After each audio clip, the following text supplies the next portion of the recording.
All right. Yo, yo, yo, what's up, AFR squad? Episode 67. You're know, just Ryan and Chase today. No Ben. Chase, how you doing? I'm doing good. How are you? I'm doing well. Uh, Shutting off the funky Ben is beats. out on what's up? Shutting off the funky beats.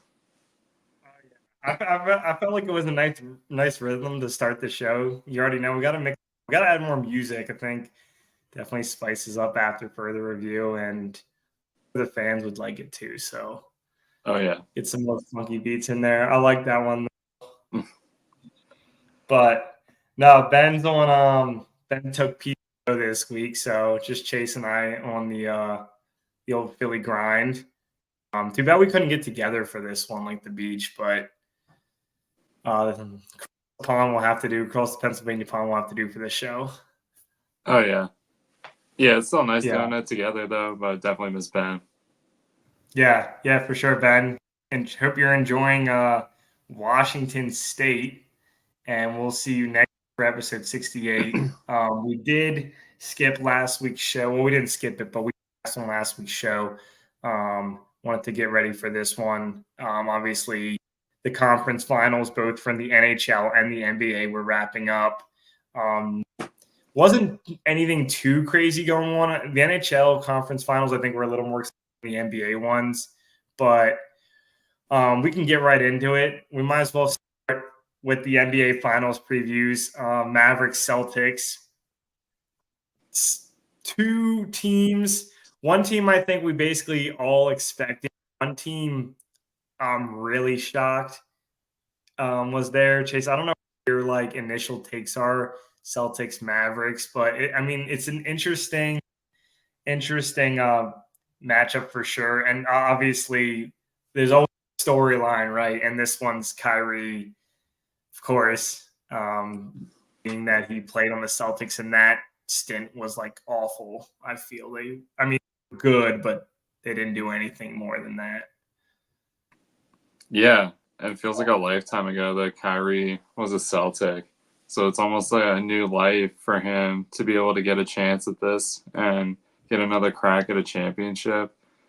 It's really weird because I feel like going into the Mavericks Timberwolves series, a lot of people were so high on the Timberwolves and how they were like that lineup was just like people need to copy this now. Like you can win with a bunch of bigs, and I mean it seemed to make sense, but then the way the Mavericks just went and pieced them up, especially the last two games in the series, it was unbelievable. But it just shows the talent that Luka and Kyrie have, and I guess more for the matchup wise, it's going to be more explosive for the NBA. To me, it seems like because it's win or it's going to be a shootout basically with the Mavericks, Yeah. every night because they live and die by Luka and Kyrie, and they're both off. Then it's not going to be so good. But if they're both on and if Boston can score, it's going to be an insane series. Yeah. That's I like the point of the Timberwolves. I slept on basically the entire season and through the playoffs, and I made my pick for them to win the series. Thought it would be fairly easy. I mean, Dallas basically threw the last playoff game or the last play-in game type at the end of the year last year to the playoffs, subbing out Kyrie and Luka early. I think one of them sat and left after the first quarter, and it was just like a disappointment. Don't ever think they're going to go anywhere. They get lively. Obviously, their team is as well rounded as the Timberwolves, but they low key, not just thinking about it, just reminded me of some of these Golden State teams where it's like, oh, how are you going to match against Rudy Gobert and Cat at the 4-5 with Daniel Gafford and Derek Lively? But they just went with the backcourt game with Curry and Clay, always did. And now Luka and Kyrie essentially did the same thing, and it wasn't even close. It wasn't even close. And I mean, you knew the Timberwolves were going to get one, and the fact that Anthony Edwards was like talking like, "See you back here for Game 6" when he was leaving after that Game 4, and just to get blown out at home in Game 5 was just, I don't know. He's definitely still a young player growing, but I'm surprised the Mets are here. It's frustrating because I still think Luka. I don't really like using the term overrated anymore because obviously he's shown a lot, but you have to give credit to the coaching staff, but also I just think Kyrie's veteran ability. It feels like it's been forever since he was on the Celtics. It really feels like it's been forever since he's been relevant on those Cavs teams in the final.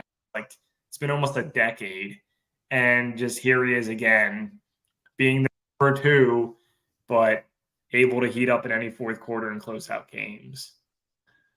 Yeah, he's definitely remodeled himself. And honestly, last year when he went to the from the Nets to the Mavericks, I thought he was washed up and I thought he was cooked.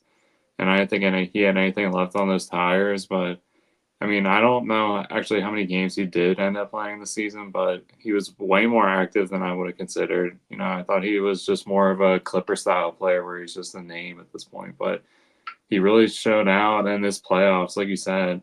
I agree. He's just really shown that he's Kyrie Irving, and it's like just awakening this old memory of him just dominating as a Cavalier, and then all the tumult that came from going to the Celtics and the moves after that. But it's insane. I never thought he could rise to this occasion, but it really makes me feel like they can do it. Like they're not going to get blown out. This is going to be a really competitive series. I mean, the Celtics are No, well rounded. They have stars everywhere, but I mean, the Mavericks are just so dangerous. It seems like. yeah, yeah, and their path here wasn't any. They didn't have really any easy matchups per se. So they beat the Clippers first round 4-2. I know Kawhi missed a bunch of those games. They had a healthy James Harden, healthy Paul George. I know those guys have never won anything. Clippers had a solid team, and I thought that this year they might have been able to make a run. To pick the Clippers to win that first round series. They won in 6 games. Then they had the two teams, the Thunder and the Timberwolves, but two of the best teams in the league this year. And they beat the Thunder in 6. Thunder were fully healthy, and then they beat the Timberwolves in 5, and the Timberwolves are fully healthy. So young or not, I expected them to be in those positions as much as the Mavericks this year, and they have not even gone to a game yet. And it shows that they were able to beat different caliber teams throughout the playoffs. And I mean, Kyrie and Luka haven't gotten tired yet. But on Yeah, the other side, it's crazy. It Celtics, seems like they're playing so much. I know. I know. And on the other side, I mean, the Celtics is just frustrating because we expect them to be here, but their to the finals, I think, was much easier. They had the Yeah, first round with no Jimmy Butler or Terry Rozier. 5. The the Cavs, I'm sorry, in the second round. And I'm pretty sure Jared Allen didn't play one game, and Donovan Mitchell missed the last 2 or 3 games. So 2 yeah, starters on both teams, including the best player, missing significant time. And then they probably got one of the easiest conference final matchups from the time from like LeBron's Heat playing Paul George's Pacers in yeah, the early 2010s. I mean, the Pacers should not have been a team that's there, which just makes me more frustrated as a Sixers fan. And Tyrese Halliburton ended up missing. I think he got injured in game 2, right? yeah, And I don't think he played in game 3 or 4. So they had they probably would have still made the finals, but they had such an easy road getting the best player missing games all 3 series that they played. And they also didn't have 7. They haven't even played in game 6, and they definitely have they have like the Timberwolves roster, but with a lot more veteran presence on that squad. oh yeah, yeah. I mean, this has been the most cakewalk playoffs ever for the Celtics, and knock on wood, if something happens to Kyrie or Luca and the Celtics have to play them, I'm just not going to count this year for the Celtics at all because No. there's no way they would have beaten the Knicks had the Knicks gone past the Pacers. The Knicks would have gave them so much trouble, even if they lost that series. it would have at least taken them, hard minutes to do so. And they've had nothing but Yeah, just easy, easy. I mean, it's good. I mean, if you're a Celtics fan, you're happy that they're not blowing it, but at the same time, it's like it's insane the amount of talent that they missed out on playing. yeah, yeah. I mean, this is it. This is it. I mean, there's so many teams. Like I try not to use the injury excuses that much, but like plenty of Warriors. The Warriors' first championship, I always say, like their road was basically like the Celtics this road. It was the start of their dynasty, and when they got to the finals, Kyrie broke his kneecap, and Kevin Love missed the series because Kelly Olynyk decided to pull his shoulder earlier in those playoffs. But they had like that road. At least right now, Dallas is fully healthy, just about. I think Maxi, he came back at the end of the series. And Boston didn't have Porzingis. We have the credit for that. But if you're a Celtics fan, this team, first off, it's insane that they drafted Jaylen Brown and Jason Tatum, both third overall picks, 2016 and 2017, and they're both still there. Yeah. That alone's insane. But like all jokes aside, they've been one of the best in the Eastern Conference the last 5 to 7 years. If they don't win this championship, it's an embarrassment, and nothing short of that. The Mavericks, like you said, I think they can get into these shootouts and push the pace and win a bunch of games. But there is no reason why the Boston Celtics should lose this series. I mean, they have the better starting five. Depth you could do either way. I would say the Celtics just for a little more veteran presence, but I don't know. It's frustrating because I didn't necessarily want to for the Mavericks, but I'm definitely going to be cheering for them. And I do like Kyrie. I'm a huge Kyrie fan. Um, it's just, gosh, I saw a comment the other day just about how it's just like large white European men running the league because of freaking Jokic and Luka, and it's just like there's so much more to the NBA than just these two dudes from Europe. But I mean, if Luka wins, he for sure will already be like one of the greats. I feel like of this decade. Yeah, I agree. And the other thing too with the Celtics is I wonder how much of having an easy playoff road is going to affect them if they get into tough games. You know what I mean? Where if they get down in the series Yeah. like 2-0 or something like that, I mean, how much resilience are they going to have because they haven't really been tested? They've been tested in games, no doubt. They come back from big deficits, but at the same time, they haven't been down in a series. I don't think so far yet, right? Yeah, I don't think so. Yeah, so I mean, just imagine if they get into a 0-2 hole somehow out of the gate. That would be insane. You know, Yeah, but we'll see if they're really a championship team and they obviously are contending for one, but we'll see how it all shakes out. yeah. I mean, they haven't. It's crazy to think like their history as an organization, but they're kind of like the Yankees in a sense that they've done like minimal winning since 2000. Yeah. And I was just like thinking about it. And I'm like, where does this squad rank on the All Celtics list? I feel like it's top 5 Yeah. because I mean, you think about it, like obviously the squad in the late 2000s, Ray, Allen, Kevin Garnett, Paul Pierce, Rajon Rondo were so good, but they only ended up winning one championship.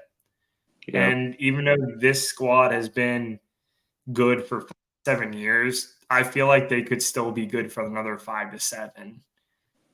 And that's kind of the scary part. And what makes me think, I mean, they're not going to win 11 rings like Bill Russell did in those squads back in the 60s, 70s, or maybe even as many as Larry Bird and Kevin McHale. But I feel like this could be like the third best Celtics, bulk team. You could definitely give it an argument against the 2000s. I mean, we'll see how it pans out over the course of their careers. But Tatum, Porzingis all have the ability to play their way into potential Hall of Famers, I think. I mean, it's early, but there's a chance.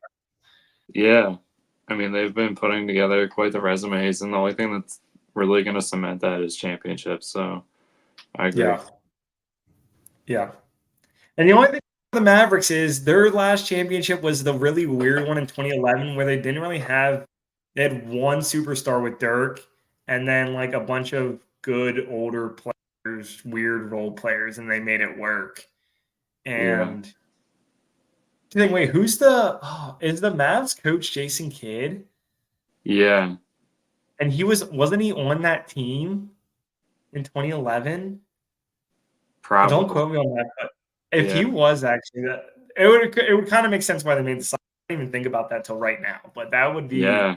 a low key storyline in itself.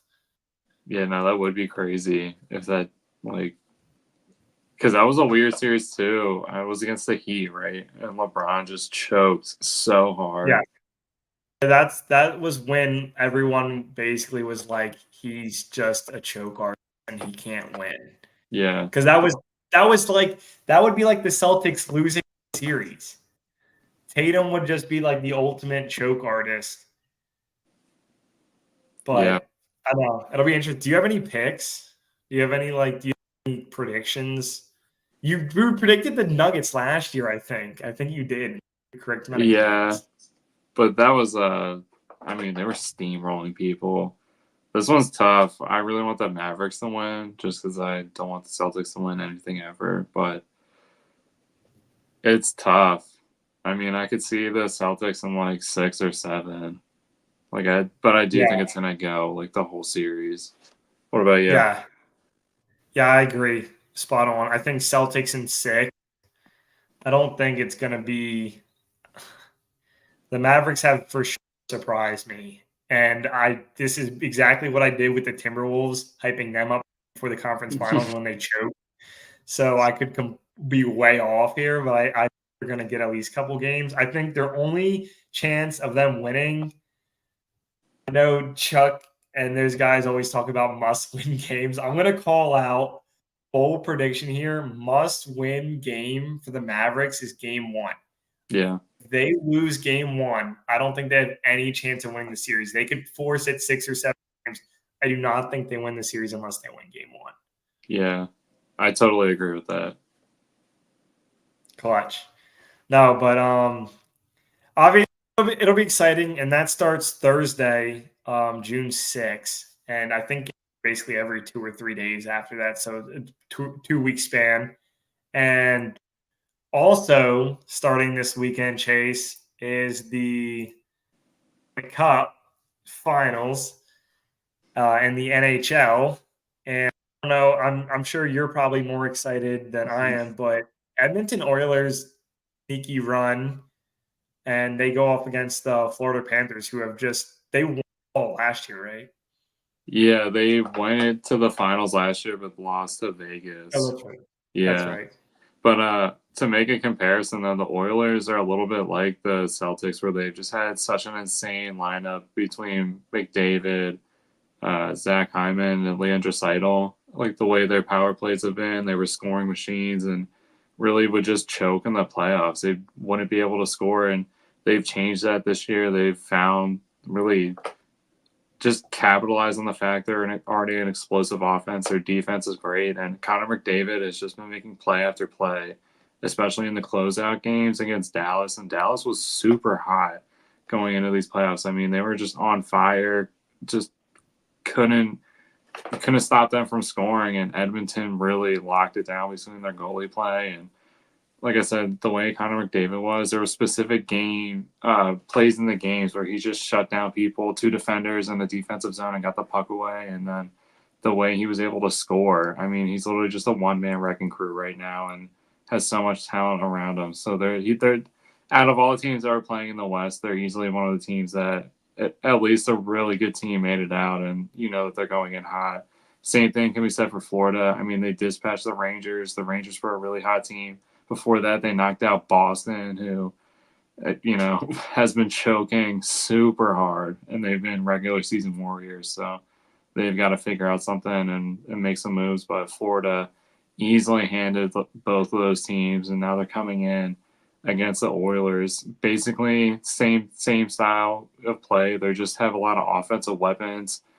Sammy Reinhart just went off and against the Rangers too. Had a lot of overtime goals, and obviously the guy in the middle, Makachuk, is the big guy. And between him and McDavid, it's going to be a war for the Stanley Cup. So if you're not a fan of hockey and you really want to see two teams go off and score a lot of goals, most likely, or at least just bring a lot of heat, it's these two teams. I mean, I haven't been excited for the playoffs in a long time, especially for a matchup like this, but it's a lot of stars and a lot of momentum going into this one.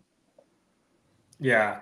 Yeah, and I wanted to ask too, because it's kind of weird. I always make the joke about like how I hate hockey teams from the South because they don't not a lot of people. I mean, it's not good because you can't even play it outside in the Yeah. wintertime. But how's Florida's fans? I watched a couple of the Oilers games up in Canada, and like it's like a zoo in there. Like people are just going ballistic from the time the puck drops until the final seconds. I haven't watched a lot of Florida games at down in Florida. Like kind of like Tampa Bay in baseball, where they don't always fill the stadium, or are they packing the house?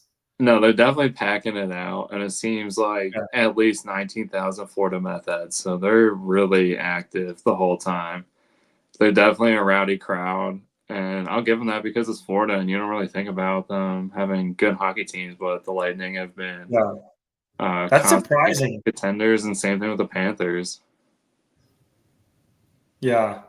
Yeah, no, I mean, it surprises me, but, hockey's probably it was probably the 4th most popular sport for the complete list right now. I know soccer has gotten a lot more popular in the US, but hockey's probably still 5, but there's not a lot of fans, but it always seems like they bring it just as much, even not more than, like, NFL stadiums some games, and Oh yeah, with these 2 caliber teams have their best players. Teams like the Oilers with McDavid have, big time players making big time plays, makes it that much more fun to watch. Like you like watching, like the Phillies in their playoff when like Harper's going off. Like it's so cool to win, but then you have your leader taking you there. It makes it a lot more fun as a fan, and knowing that both fan bases will be packed, and both stars have been playing well throughout the playoffs. I think this might be it might be 6-7. Chase, any predictions? What are you thinking? I have no idea for this one. I mean, it's going to be a knockout, drag out fight. So I would have to say probably 6 or 7. But if one of those teams just gets out ahead, I mean, you know, it's tough to say. It really is just going to probably come down to the goaltenders and who can stay hot. Obviously, Bobrovsky, former Flyer, so I have a little bit of a heart there, even though I ended on sour terms with the Flyers. But he's really just come out well and shown he's a proven vet. And on the flip side, the Oilers been riding Stuart Skinner, who's been pretty hot. But you can go cold in any moment, so it's really going to depend on that. And these offenses are so dangerous; they're going to get tested right from the second the puck drops. I mean, this is such an insane matchup of just firepower. It's like two nuclear weapons that just point at each other. Yeah, yeah, it's insane, and I feel like to loop in the NBA Finals, we have to bring up. I just had to pull it up right now. Our boy Ben has this insane $1, 1 unit, I should say, play going on, and he made it back in during the NFL playoffs when the Chiefs were plus 100 to win the Super Bowl. So he made it back in I think February. I forget if the Chiefs were underdogs or not. It was either before the championship game or the Super Bowl. But Chiefs obviously won, so that like hits a 5-legger. But he has the Celtics winning the NBA Finals and the Oilers winning the NHL Stanley Cup, and both of those could happen. Not saying I'm cheering for either one of those teams, but this parlay gets really interesting if both those hit for Ben, and it's kind of because he made those predictions in February when there's so many games in both, so much potential for injury. And I mean, the Celtics were safe plus 260 at the time, but the Oilers were a plus 850 pick. Yeah. And here they are in the Stanley Cup Finals. Hockey betting is so crazy. Like, there's so much that can happen. Honestly, before the series, and the Oilers have been tested a lot getting up to this point. I mean, no shit. I mean, it's not been an easy road to get here when you think about it. And McDavid was probably a little even banged up in the previous series, but he's shown he's been able to mend himself to a good point. But that's such a crazy bet to be like to ride with the Oilers, knowing they've choked in the playoffs, knowing all the everything around them going in. I mean, I would have been a little bit more skeptical, but they've stepped up and answered the questions. But that's such a crazy thing, like you're saying. And they're right here. Yeah. Right here. Yeah, it's nuts. And actually, I just hopped over. Apologies to for the fun of the hobby, who hopped in our chat over here, and he's been following. They've been watching our show so far, and just a couple picks. They think the Mavs are going to win the NBA Finals, which is a bold take. And I mean, yeah, we both want that, if it happens or not, and also a go Oilers too for the NHL Stanley Cup. So yeah, low key the opposite. I don't know. Are the Oilers the favorites, Chase? Do you know? I have no idea, to be completely honest. I haven't looked at any of the betting stuff, but I don't know. I mean, it's probably tight. I'm pulling it up real quick. Yeah, it's gonna be a crazy series. This weekend's gonna be great though for playoffs between basketball and hockey. Oh, for sure. And classic. I don't bet hockey much. I'm having trouble finding the series total, but it should be close, like I said. And yeah, no, but I wanted to shout out for the fun of the hobby for watching. I've seen a little bit on their YouTube channel. I know they follow us, and they've been involved in a lot of after further review stuff. So we appreciate the watch. Chase, before we move on, any other last takes for the Stanley Cup preview before we move on? No, I think that was pretty much it for hockey. That was definitely the most hockey we've talked in a while. Yeah. Obviously, I wish this was the Flyers going to the Stanley Cup final, but there's been some positive developments in the season where it's been a little bit negative. So maybe, just maybe, we get Matvei Michkov next year. It's been rumored that he might come over. So if that happens, then I say it's going to make them go to the Stanley Cup final by any means, but definitely be more reason to be watching the Flyers for next year and get excited. I still thought they were going to make the playoffs. I know they weren't supposed to, but that happens all the time. I still thought they were going to. So it's one of those sketchy things where they like overachieved, and so like next year you really don't want that step back. Hopefully, that Phillies drought right now. They just need to get a playoff berth, and hopefully next year is the year. Yeah, I mean, it could be. We'll see. I think they're star hunting, and they're just really quiet about it. And we'll see. I mean, this is how Florida got here. They made a splashy trade to get Makachuk. So I think the Flyers know that in order to do that, you need draft picks, and they have draft picks, and there's people who want to be moved. So I could see it happening when we hop on, and I have a lot of exciting Flyers trade talk to talk about, but that's just all speculation right now. Yeah, no, we have to definitely keep the NHL in the loop, especially with the Flyers hopefully becoming more relevant. Keep them here, but from the Flyers to another Philly team, I feel like Chase Ben's not here to even touch on his Mets this week, so I figured we just quickly dive into the Phillies. I think they still have the best record in baseball. They've stayed hot through more now over 2 months in the season. And the team that, they've had 2 back-to-back deep playoffs, have not had great starts to the seasons in a long time. And I think I saw only like 3 MLB teams ever got to 4 wins before June, with the Phillies now being the third. And little scary because it's so hard to consistently win in baseball. But I'm excited. I've watched a lot of games, especially now that the Sixers lost, and they just feel so complete right now.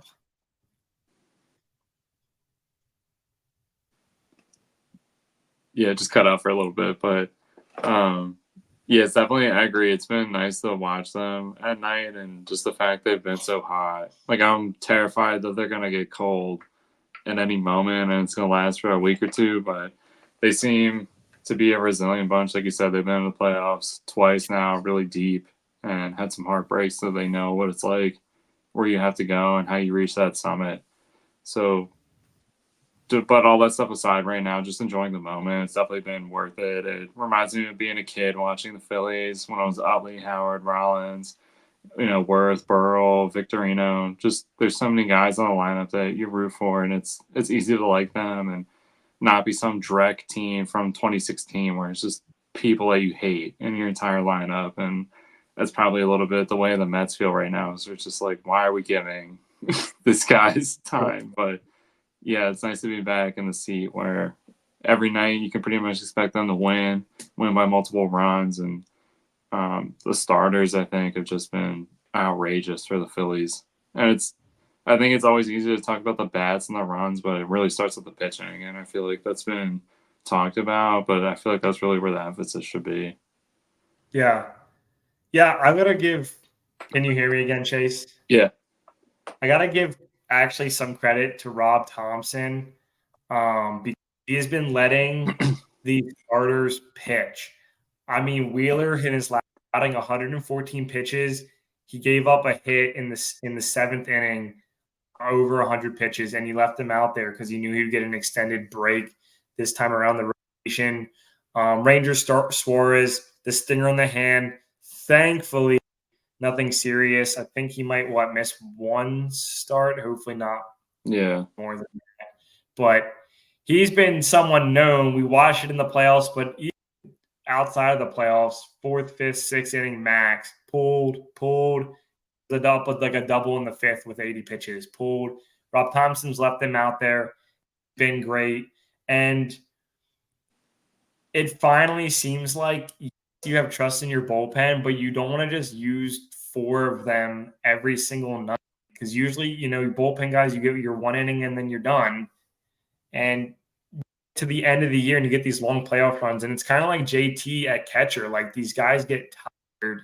JT needs some days off. Garrett Stubbs has gotten some time playing catcher, which I'm completely fine with. But it's the same with the bullpen. You can't have Alvaro, Soto, Hoffman, all these guys going every single night. Sometimes for them to get breaks, but I think that's been huge. Wanted to ask, obviously, I don't even think it's bad. I think it's just proportion because of how good the Phillies starting pitches have been, but it's the Taijuan Walker, Spencer Turnbull debate. Personally, Walker, for me, he had a slow start last year. He heated up, had a great season. Pissed they didn't pitch him in the playoffs. And he started off slow this year. But are you okay with Walker staying as the fifth, or would you rather them make a switch to put Turnbull in there? Yeah. I think I'm on the I don't know.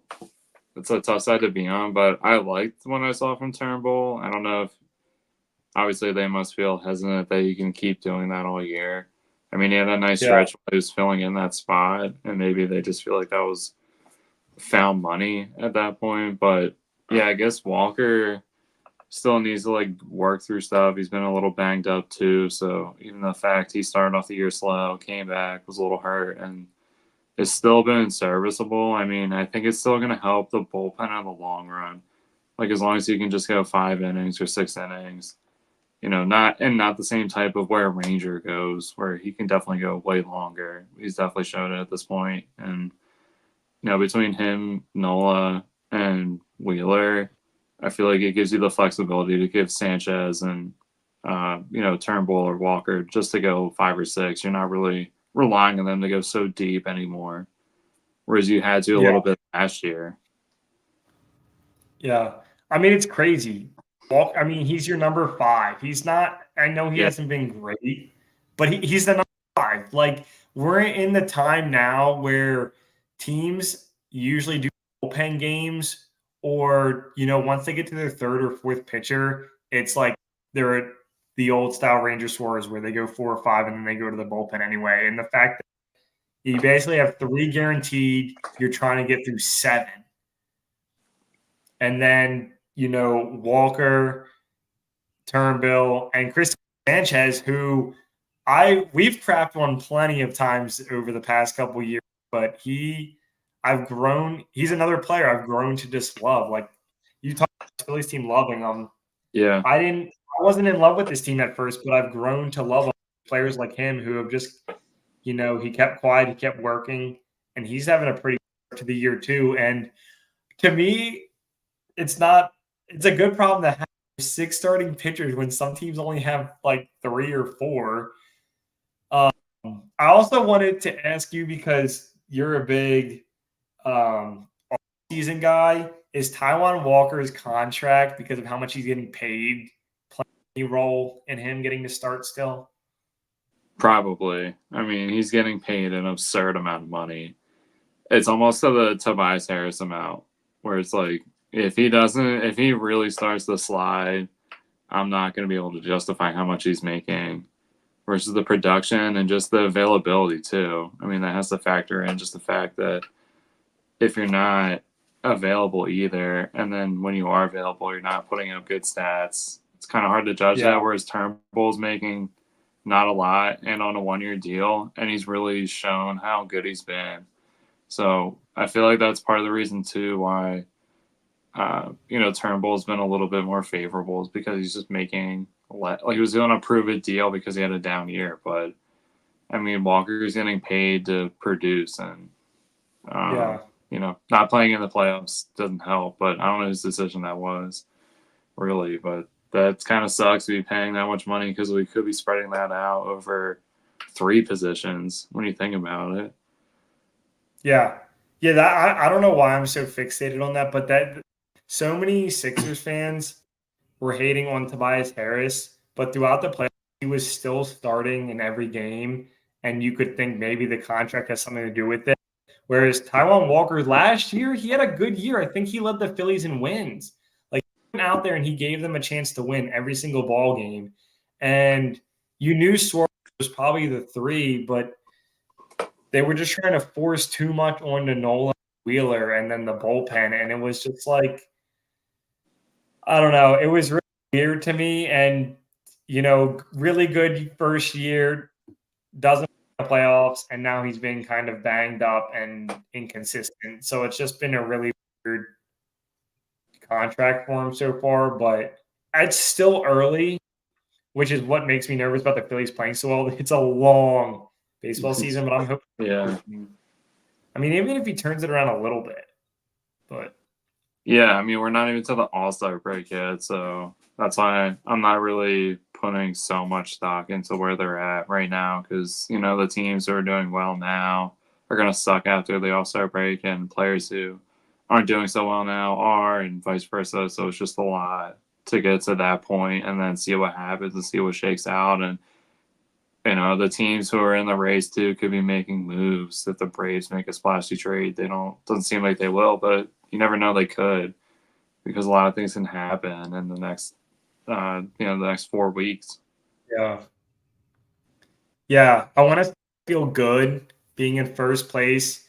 The only other team that is threatening us in the NL East right now are the Braves, and they don't have Acuna. But didn't the Braves win the World Series when Acuna Yeah. tore his other ACL? Yep. Yeah, they made 2 trades like a week after that, and they won. So Yeah, there's that. it's baseball's so insane. The Nationals with the year after Bryce Harper left, and the Braves without Acuna that year. Like it's just you can't sleep on him. Chris Sale's been balling out down there. Like, what the heck? I've been trying to ride this guy in fantasy for years, getting nothing. And I'm like, oh, yeah, I don't like drafting Braves players, so I touch him this year. And he's been having a good year so far. So, Yeah, it's definitely been a win for them as a pickup, because they lost Strider, and Acuna. That's their best pitcher and their best base player. That's insane. Yeah, that you're right. They might not be able to overcome that, and that's why I do feel semi confident in our spot right now if we can just keep like a 5 to 7 game lead on them. Yeah, I agree. All right, that was good. That was some good Phillies talk. I feel like it's just, oh gosh, if you're even semi interested in baseball right now, they're a fun team to watch. It's been like a playoff atmosphere. Alvarado the other night, I don't know if you watched his stint on Sunday Night Baseball. He had he fielded the bunt nicely. Next play, the guy had a dribbler up the first baseline. Or no, that was the bunt up the first base line, and he to Harper, and he was just fired up. And it's crazy that the atmosphere is so great.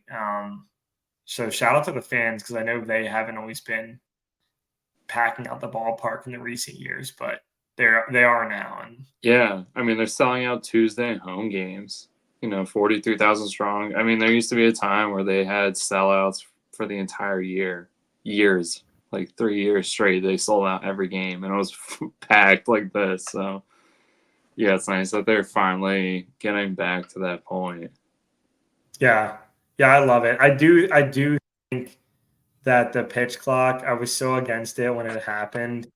I think it changed like baseball. It's easy to make some terrible moves in sports. That was a great move for baseball, and I'm glad. I mean, watching a game now, it's like any other sport where you can't always even take your eye off the game, or unless you're listening to it, right? But if you're sitting on the couch watching the game or whatever, and you look away and you turn back, you can miss pitches. So Yeah, yeah, it goes quick.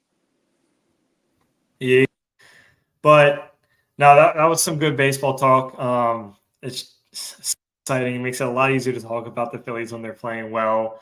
But there was a huge this weekend, Chase. I knew you and Ben were pumped about it. Seems like the UFC, these numbered fights are just cruising up. We're already at UFC 302 that happened this weekend, and I know that Makachev and Poirier were the was the big fight of the night, but I don't know if you wanted to give a quick recap on that. Yeah. So the main event, Magachev, Poirier, uh, going into this fight, a lot of people wanted Dustin Poirier to finally, get the title win, especially over such a stud guy in Islam Makhachev. And, in the fight, it was going okay. And then Poirier broke his nose on a head, banging his head off of Makhachev. And it really definitely was hampering his ability to stay on point because his striking, he landed a lot of really nice strikes and, was really working it at him. And I would say probably one of the hardest fights that Islam has gotten himself into. I mean, outside the fact he's been knocked out before, but I mean, he's been able to steamroll so many people so confidently in such a short amount of time within the fights that when this one came and Dustin Poirier brought a legit war to his front door, it was starting to wear on him, and you could see, and he was surviving submission attempts, and ultimately ended up succumbing to one of those submissions. But I mean, he really took Islam into deep waters, and I hate to say the injury thing, but if Poirier didn't have that nose injury, I really wonder if he Do you would think he could have have won? taken him. I there was a piece of me that was like, if he can just land the right combos, same what he did with Benoit Saint Denis, he got him to be a little bit lackadaisical, and Islam kind of does that sometimes. It doesn't seem like he's necessarily losing focus, but it just seems like as the fights go on and they get harder and harder, he leaves himself a little more open to and vulnerable to shots. So I feel like Poirier would have obviously recognized that he's a vet. He's proven his striking when he's feeling it and he's in the moment. I mean, he can land with some of the best, and just even the body work he was giving him. He was really landing some nice body punches and shots and really mixing them up well and having a good flow. So you never know. I mean, all it takes is just putting enough wear on a guy and he can eventually cave into it. But I mean, I'll give him props. He could have went out there and got submitted right away, and he didn't. And he was getting better as the fight was going on, and just that nose injury, I think, finally was just too much to deal with. Like, he's a warrior and Yeah, he's not gonna go out like that. But man, I can't imagine. Like, it looked smashed, and every time that you're in close or you're taking a punch or you're grappling with him, it's just moving, and I can't imagine the pain that was feeling like. So, I don't think it diminishes power, but it definitely probably was hard to land stuff, knowing you want to be a little you might be a little bit more cautious knowing that it's going to be a yeah, problem. And luckily his eyes didn't blow up and it wasn't like totally debilitating, but I mean it could have went a lot worse. But I'll give him props. I mean, he's older and he's been around for a long time, so to take on consistently younger guys and the guys who are at the highest level too, I got to give him props for that. So he definitely didn't go out without a small fight, but yeah. yeah. No, for sure. Was that the main title fight of the Yeah, night? that was the main title fight. I didn't see a whole lot of the other ones. I saw a little bit of Strickland Costa and Paul Costa. I'm glad I got to see him make his one fight for the year because he only averages about one fight for the year. I And mean, Sean that was Strickland, nuts when we looked the guy up, and it was just yeah, like 5 fights since like 2018 or something. yeah, and I think it's a case of where he just never really put the foot down and was the dominator. He was kind of letting the fight come to him, and he was doing it against a guy who you can let have volume punches against you in strong Strickland. So I think it was a little bit more deceiving of a fight for him, and definitely a little discouraging considering he's fought really tough competitors and was on the brink of fighting for, getting a championship belt, and since then has been a little bit spiraling. So he's a really talented fighter, and I'd love to see him get back into a winning streak here. Yeah, yeah, no, for sure. Was there anything else? I mean, I know there was so much going on between like I feel like UFC 290 and Yeah. 200. I Yeah, mean, there were was there any other? a couple other cool knockouts and submissions. Can't think of them exactly off the top of my head, but the card definitely delivered again. As always, Nice, pay-per-views always nice. light it up. Yeah, no, for sure. And I know starting to get towards the end of our show here, Chase. But did you also want to give the NASCAR recap? I know that last week, of course, the week did not do the show was the week Christopher Bell had the dub, but I didn't know Gateway happened on Sunday, right? Yeah, and going into this race, Christopher Bell's car was out front dominating again, so I thought maybe he was going to deliver for us. He must have heard that the show got canned, so had to know we needed to talk about him this week. So he was dominating a lot of the race. Ryan Blaney came on late too, and they were battling for a good stretch there. Unfortunately, in doing so, Christopher Bell blew up his car and had to basically limp it home for the last 12 laps. Still finished with a top 10 finish or top 15 finish, but definitely discouraging considering he could have had back-to-back wins and definitely one where he was doing it in dominant fashion. Ryan Blaney, just when you thought that he escaped the jaws of defeat, he runs out of gas on the last lap and has to coast it home and gives the win to his teammate Austin Cindric, who was not able to close the door and catch him at all. So Ryan Blaney would have coasted home to a win, and unfortunately, his teammate comes through and gets and cleans up the rest of it. But I mean, overall, it was a heartbreaking race. Towards the end, it was just when you thought they were, one car was going to run away and end with it, both of them just went out. And that's racing. Really, it's not over till the flag drops and someone crosses the line. So much can happen in that time. Once you think it's over and there's no way anyone's going to catch them, stuff happens like that. And for Ryan Blaney, I kind of think that battle he was having with Christopher Bell, although he didn't blow up his car, he might have been using a little bit more gas than they were, pricing for at the moment. And it was really came down to pit strategy too. So it was just one of those things where it was a confluence of events and led to a pretty epic ending, I would have to say. Yeah. Yeah, I was hoping Bell would have if he would have won that too, that would have showed because the week before was basically a gimme because of the rain delay or the Yeah. basically ending the game or the race early. So I was like, but I was following it a little bit, but I didn't watch any of it. And I was like, if Bell actually wins this series, but I mean, he's still hanging in there, and he has Yeah. a win under 1 or 2 wins under his belt. He's got It's 2 just wins now.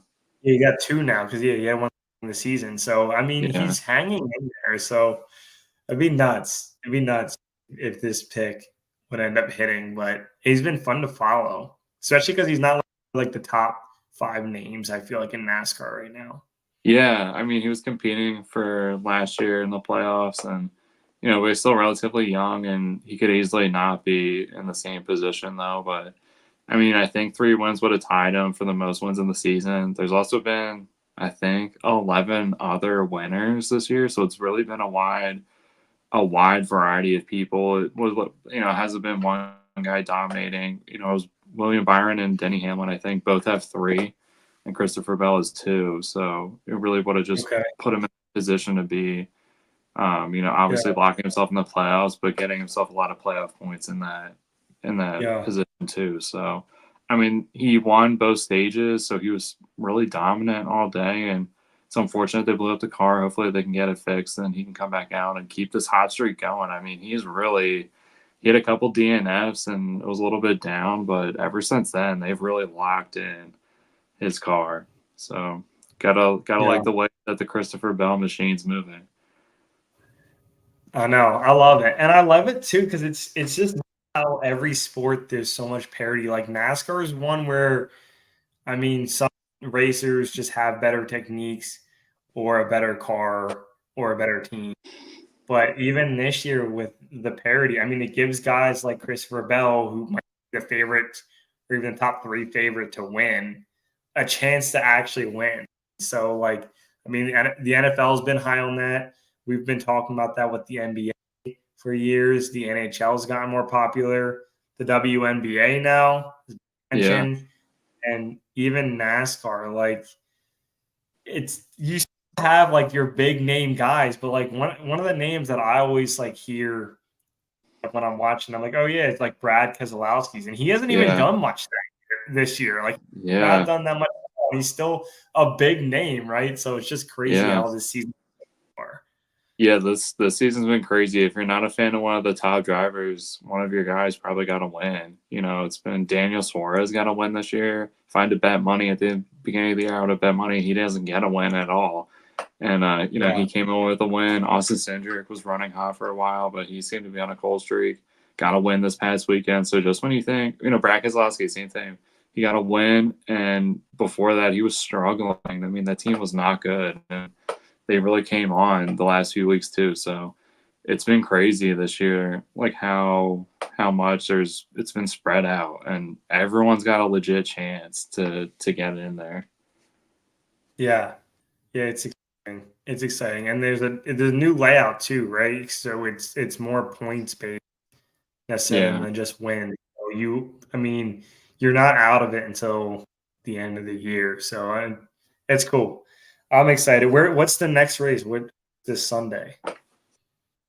this weekend I think is at Sonoma, which is a road course, so it's a little bit different.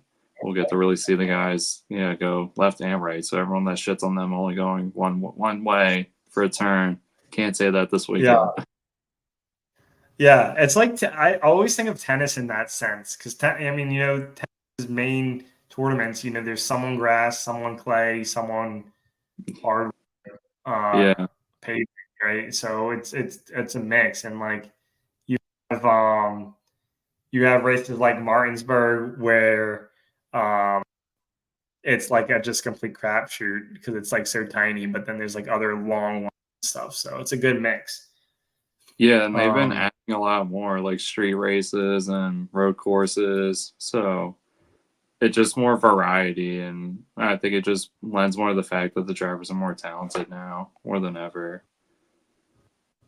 yeah, no, I'm excited. Oh, real quick, I want to tell you this past weekend I was in Watkins Glen and Oh yeah, there's there's I know the race was there a couple of weeks ago, but there's just the amount of like history you feel walking through that town for like Yeah, NASCAR and racing in general. Like you go into like shops and there's like more racing gear than there is Finger Lakes gear.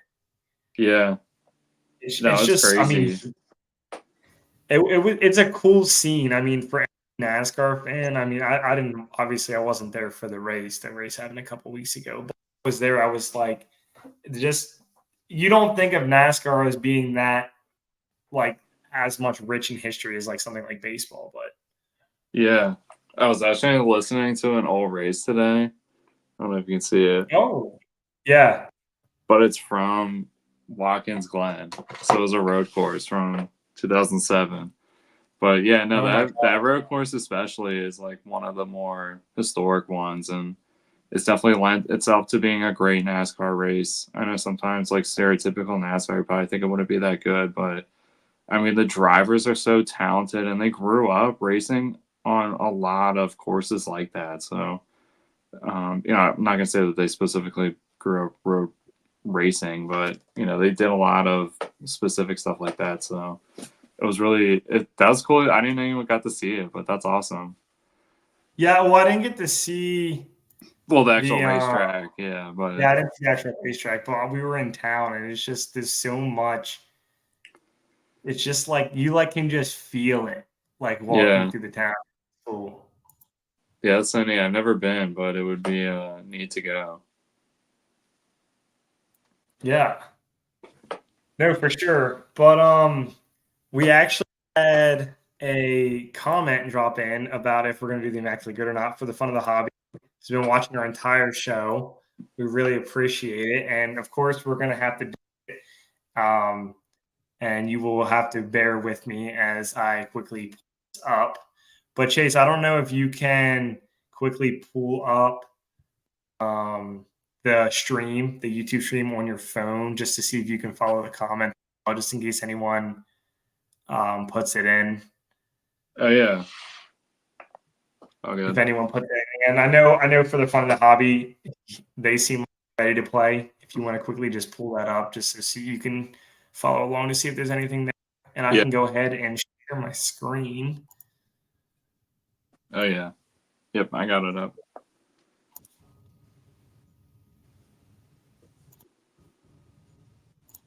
All right, let's see if I can do this right. Right, can you see this okay? Oh yeah. All right, All we're right. in. It's gonna be LA. weird without Ben. Yes. He's usually the one that runs it. What do you got? Yeah. For LA and the Orioles, you could do Manny Machado. Oh, I forgot he was on the Dodgers.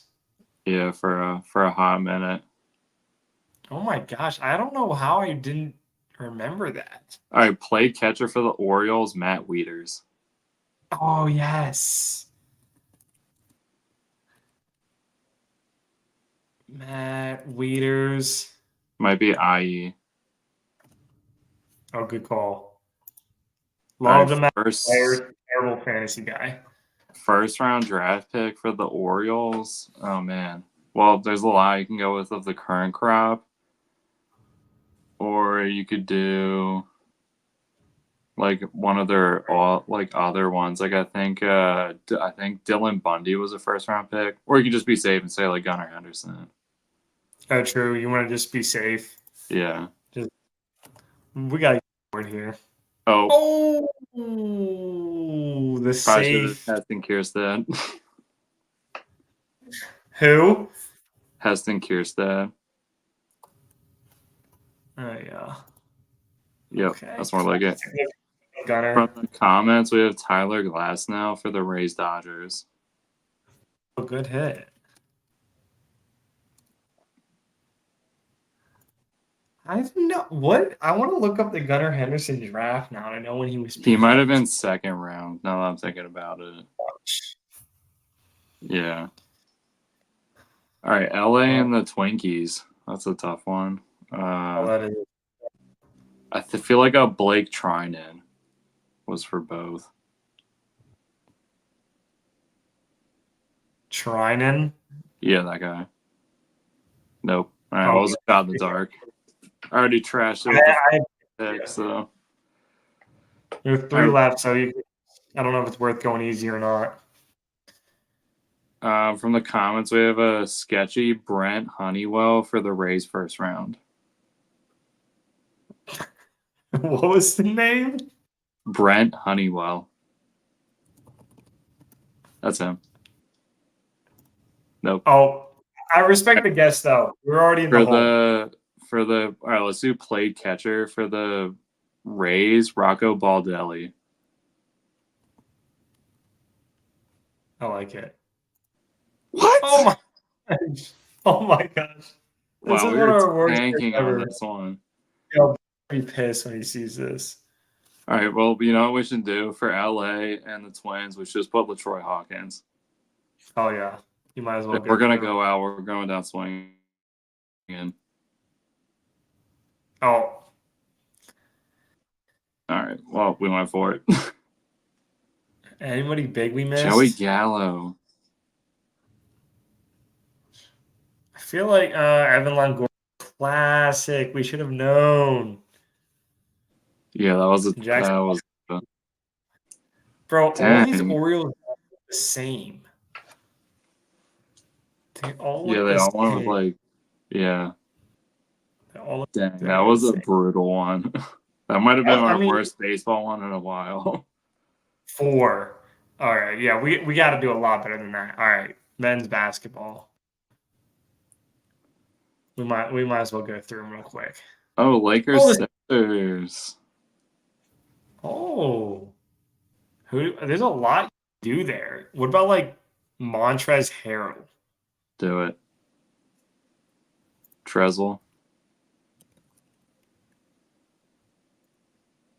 Oh yeah, love it. Sixers Nets. How about TLC? Oh my gosh. Where's he at these days? What's he doing? I have no idea. 10 rebounds a game for the season with the Sixers. It's kind of tough. I mean, unless you go easy. I mean, we have like Embiid, probably Moses Malone, maybe Mutombo, maybe Charles Barkley. I'm not doing Spencer Hawes. I mean, should we just go on? Yeah. He's had that, right? I would imagine. Unless he's stuck at like 9.8 or something stupid like that. Should we Malone? Yeah. Is this Malone? All right. Okay. God, look at that. It looks like Spice. It looks like Creamy Bacon's in that picture. Oh my god. Oh my gosh, Spice Adams. Oh gosh. Yo, Makachoku, who we had on last week, he's a huge Spice Adams fan. Spice Adams is a classic Instagram page. Yeah. All right, Lakers, Clippers. How about Westbrook? Oh, nice. Not digging deep on that one, but nope. Play it safe. We have the perfect in the bag right now. Clippers, Nets. Is that like a Jared Dudley? Definitely play the Nets. Don't know about the Clippers. I don't know about the Clippers either. Blake Griffin. Yeah, put Blake Griffin. He's garbage enough. He's gonna get high, but it's a gimme. 10 rebounds a game for the Clippers. Oh gosh, DeAndre Jordan. Yeah, put him in there. He had to. We're not going for the We're not going for good rarity score. Wait. I guess. Not what I was. All right, Lakers, Pistons. So we're just gonna start getting easy. Lakers, Pistons. Oh my gosh, the Pistons row is gonna kill us. All right, Pistons, 10 rebounds. This is from a comment. Ben or Rasheed Wallace? Rasheed or Ben? Rasheed Wallace or Ben Wallace? I'm going to wait. It just says or both. I'm going Ben. think Ben Wallace is the safer pick. All right, money. I'm interested to see if he's one there or not. Pistons, Nets. I'm trying to Oh think of God. these Pistons in recent years. Who was on some of those teams? Oh, did Vince Carter played on the Pistons, right? I don't know. Maybe it wouldn't. I wouldn't doubt it. Corey Brewer, I Or know played on the Pistons, so he might be from one of these categories. oh, Brewer. Are you sure he played on the Pistons? I'm pretty sure.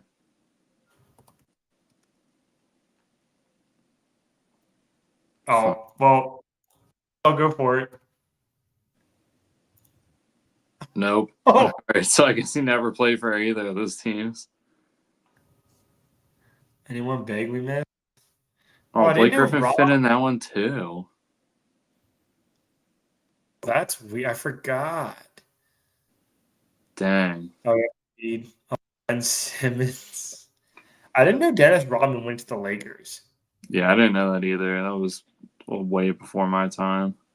Because I knew he was on the Pistons and I knew he was on the Bulls, and then I thought he basically like quit basketball. So, Yeah, and the Spurs, right? oh yeah. All right. Well, Well, whatever. We got Timothy Luau Cabarro on this board, so I'm pretty happy. oh yeah, that was a money hit. Are we okay? Do we have to? Can I just skip women's basketball? We actually just got a comment that said WNBA. Oh my gosh. Fine. We'll go in here. I'm Oh not my gonna know God. anything. I don't know. Oh, here we go. Whoa. My first ever non-Peloton hit. And I'm sure Ben has to with you anyway. I don't even know who this is. Who this I team don't know is. either. The Oh, there they Dallas are. Oh, Wings. they show all the teams they were. Well, they were the Dallas. Tulsa Shock. Ugh. Oh, gosh. All I don't know right, why for they the changed. Mercury, Brittany Griner, I think for a first round pick. Oh, good hit. Thank you, commenter. If the commenter asks for the WNBA, is it for the fun of the hobby? They better run through it. That's All right, for the comment. Wings, Awa Kuir. I don't know if I said that right. Yeah, that one. Bang. Oh. She Okay. looks a Okay. lock. All right. I'm not gonna say I'm definitely hitting a wall right now. The rest of these flops. Yeah. If there's nothing, I'm gonna give it like a nice 10-second timer. Get another name here. All right. What are the names we usually go to? Ryan Howard, is she on this somewhere? Aja Wilson. I don't know. Ryan Howard, I feel like her problem is she doesn't play long. Oh yeah, good Tina point. Charles. Tina Charles is always on here. I'm just Yeah. gonna go. She's always on here. What about that Tamika Catchings lady? Oh yeah, where do you want her? I have no idea. Just throw a dart at the board.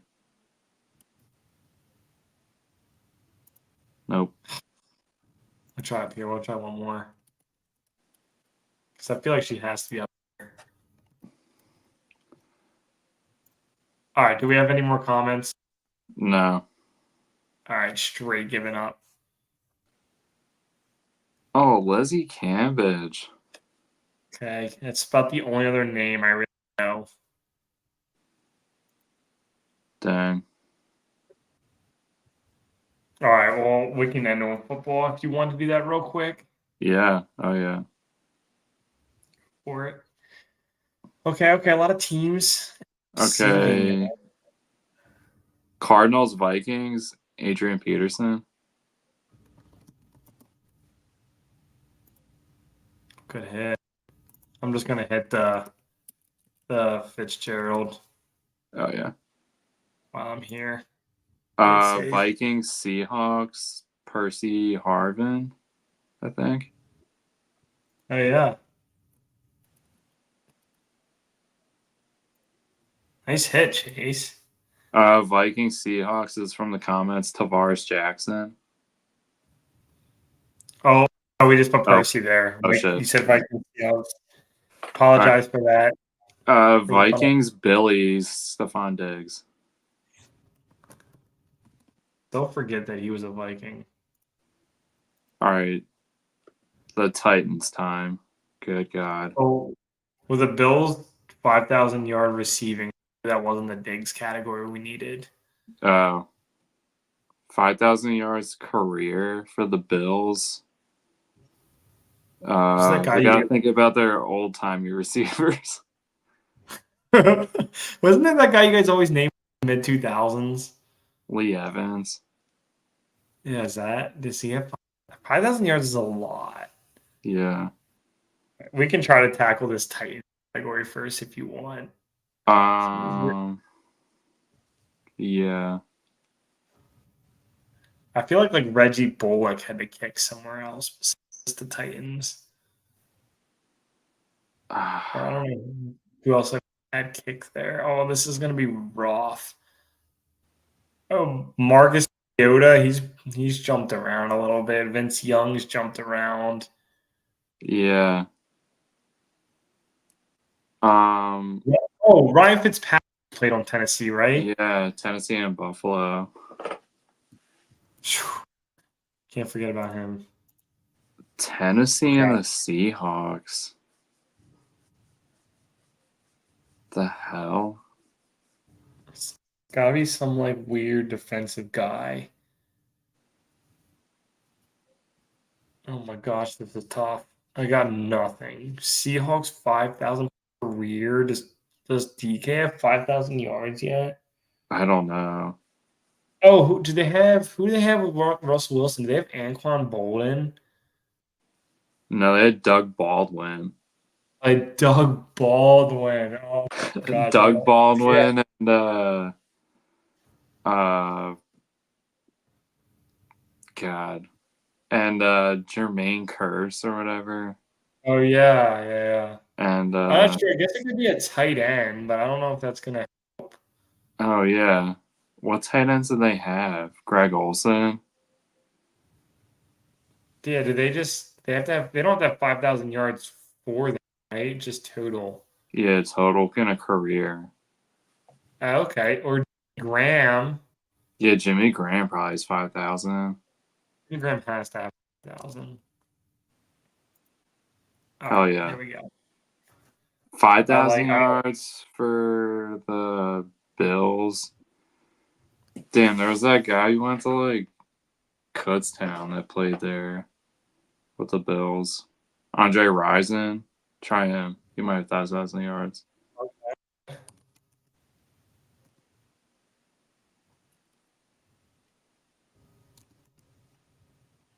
Or Andre Reed. Oh shit. I don't know if it's Reed or Rison. What were the years? They're pretty similar. It's 85 to 2000. I know. I think I always mix them up. Shit. Oh, Cole Beasley, Oh yeah, Cole Beasley. He probably got 5,000. right? You would think. Yeah. All right, good. Okay. Titans now. I feel like, All right. Titans, Cardinals. I actually think they had a cornerback switch teams, and it's or maybe not. God damn it! Now I can't think. I guess would be Cody Parkey or Reggie Bullock. Reggie Bullock might fit. True. They've had steroid Prater for a while. The Cardinals. No, that's true. Oh gosh, and I don't even know who the Cardinals backups have been. It's been did Josh Dobbs play on the Titans? Yeah, he did. No. Yeah, We did. Yeah, he did. Ooh. Oh my gosh, I don't know how we pulled that one out. All right, Tennessee and the Seahawks. We can do this. We can do this. It's definitely a backup quarterback too. We want the both. I know it's Vince Carter, Tannehill, Mariota. I could see Mariota on the Seahawks, but I feel like he didn't. Geno Smith, Drew Lock.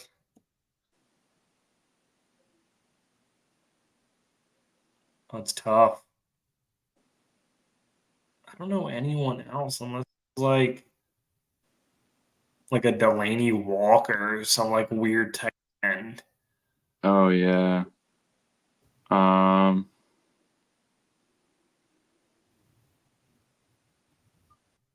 I have no guesses. I don't. Yeah, I don't even think like running backs. I don't think they've like shared a lot of running backs or. No. God, who are their wide receivers too? The Titans. Oh yeah, it's like take your pick. Is there anything Uh, else from the comments? no. Um, man,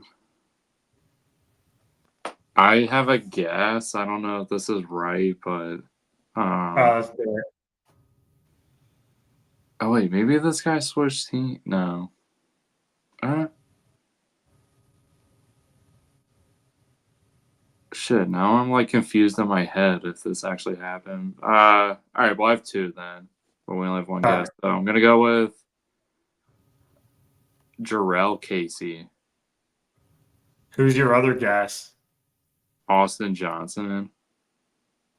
Okay, I like Casey. Jarrell Casey sounds right here. Yeah.